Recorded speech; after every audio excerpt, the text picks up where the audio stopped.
On this episode, cheap, lazy listing agents are costing you more money than they're making over the sake of a couple of $100. This real estate stuff is not easy, so send me your questions and I will answer them. This is the Ask Jason Show. Hello everybody, my name is Jason Piercey and this is episode 142 of the Ask Jason Show.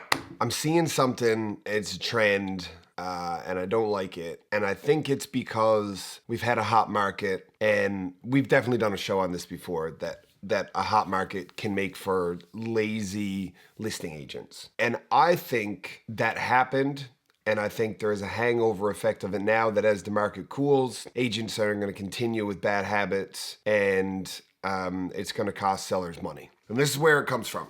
Yesterday morning, myself, one of the Ask team members, Mark Ivany, great guy. Interesting concept on Instagram and TikTok, actually. He's the Running Thoughts realtor. So he's a runner, like a marathon runner. So he goes out and he's running. He does most of his thinking when he's running. And then when he's got like a thought that's real estate related, it's a running thought. And like he films it. Whatever, it's kind of cool, right? It's very authentic. It's very much him. Anyway, so Mark and I were looking at a couple of houses yesterday that are going to go up for sale hopefully soon. And after we go and we look through the houses and we do our due diligence and we ask the questions and we learn what we need to know about the properties that are going to be listed, then we sit down together for a couple of hours and we do the research. We look at the data.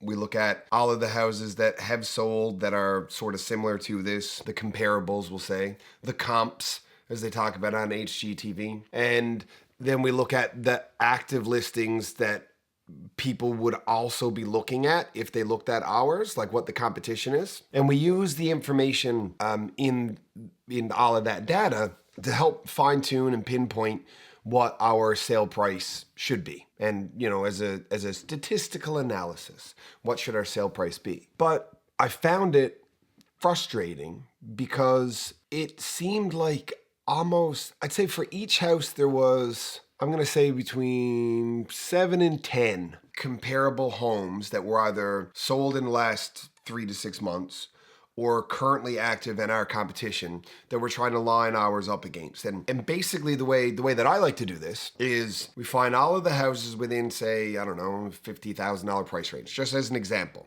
It's not always that case. And we put them in two categories. Here's a pile of all the houses that as a seller, yours is better than. Yours is worth more than all these houses. And most people don't have a hard time getting their head around that. Then we get another pile, because these are all of the houses that are worth more than yours. And most people don't really have a hard time getting their head around that because they're like, oh yeah, well, I mean, sure, it's kind of the same, but they got this big garage, so that's another 25 or 35,000 or whatever the number is. So we have two piles. We have the one that you're better than and the one that you're worse than. So we take the best house that we've agreed you are better than, and we take the worst house that we have agreed you are worse than. We box you in. You are above the best one that you are better than, and you are below the worst one that's better than you. So you have to be between these two numbers. That's math. It's simple. There's no other way around it. It has to be that way. The problem we were having is this hot market created lazy agents who are regularly putting up crappy listings. And I don't mean the house is crappy. I mean it's presented poorly. The photography is like cell phone foolishness or like point and shoot foolishness.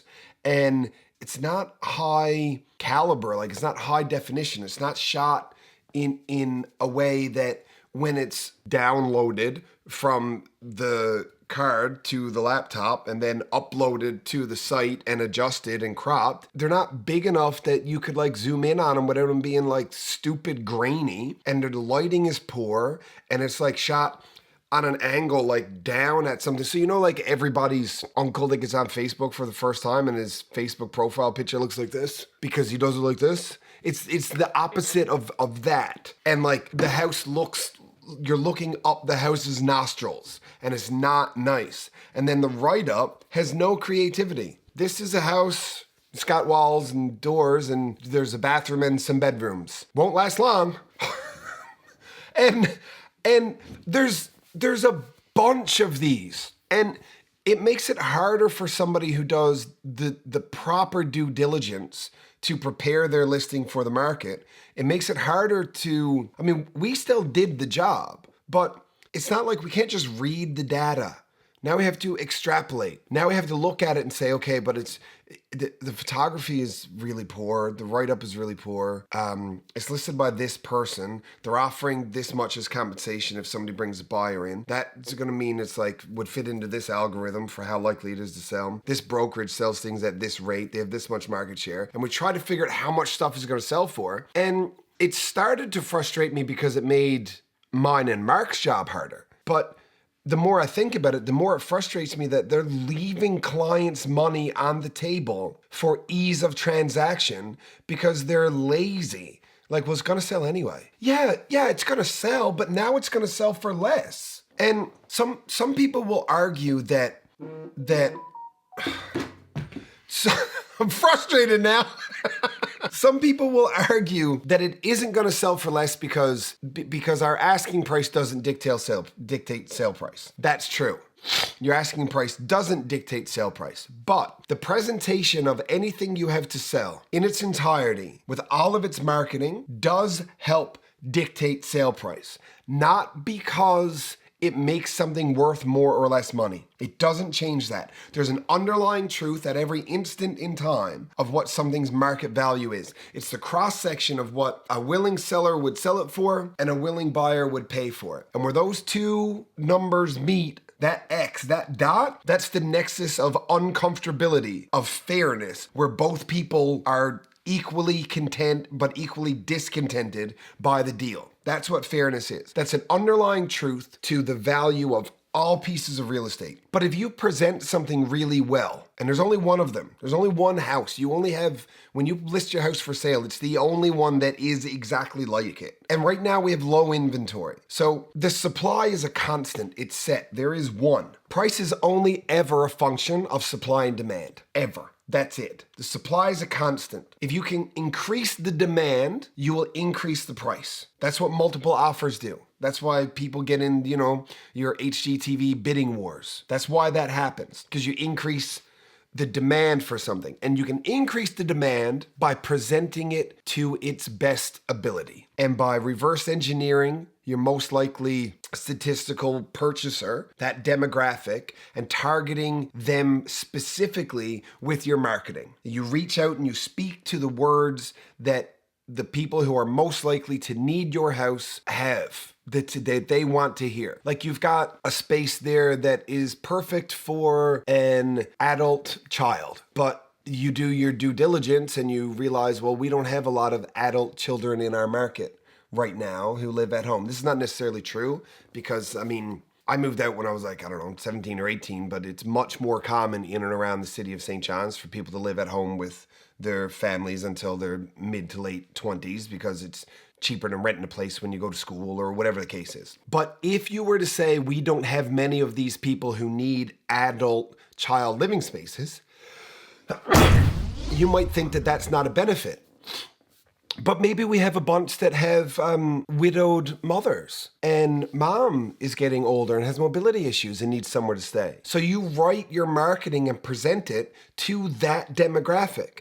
And now you increase the demand for your property, which increases the price because you presented it to the people who want it the best that it could have been presented. But we got all these realtors showing up to first dates in mustard-stained wife beaters, bowling shoes, and dirty sweatpants and expecting that they're going to get what they want out of it.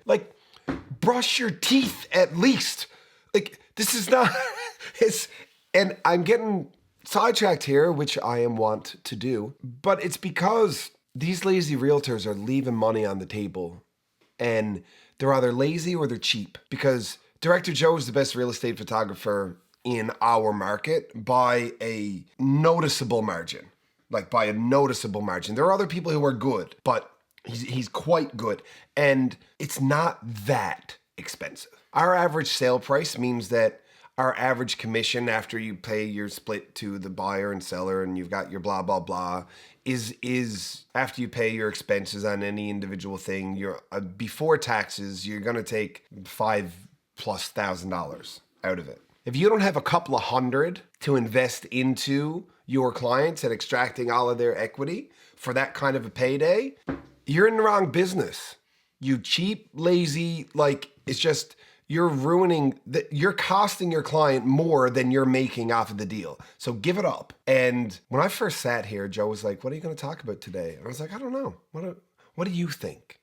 And then I started thinking about what Joe does. And I'm like, well, photography is, oh, I know. And my whole demeanor just went like, and I said, well, yesterday, he was like, okay, save it. Let me hit play. Not play. What do you hit? Record. Which, by the way, there's no red light on your camera that when you hit record, there's no, on the back there is, but that's no good to me. Anyway, so that's what I have to say. It's mostly me just ranting about stuff that I think will have a negative effect on you as sellers and also as buyers. A house could be freaking perfect for you, but you look at the photos and it looks like somebody took pictures of the basement of a set of Criminal Minds or something like that. And you're like, ugh, I'm not going there. And that house is amazing for you. But some cheap, lazy arsehole realtor did a poor job listing it. And yeah. Anyway, now I'm tired. And I think I've said my piece. And Joe is out of coffee. He didn't even get to have one this morning. He's drinking Pepsi. And I also had some Pepsi. And yeah, I don't drink Pepsi. I'm really crotchety right now. Okay, I'm gonna end this episode on a high note. Look, I'm moving the table. I'm done. Thank you for watching. We'll see you whenever Joe gets to Costco and buys more Kirkland breakfast blend. So I'm just kind of like the same color too. Thank you for watching. The Ask Jason Show exists so that you can get good real estate related information from a resource that you can trust. Now, speaking of resources you can trust, here's a couple I would trust to work with my mom. Because good enough for mom, I mean, good enough for you.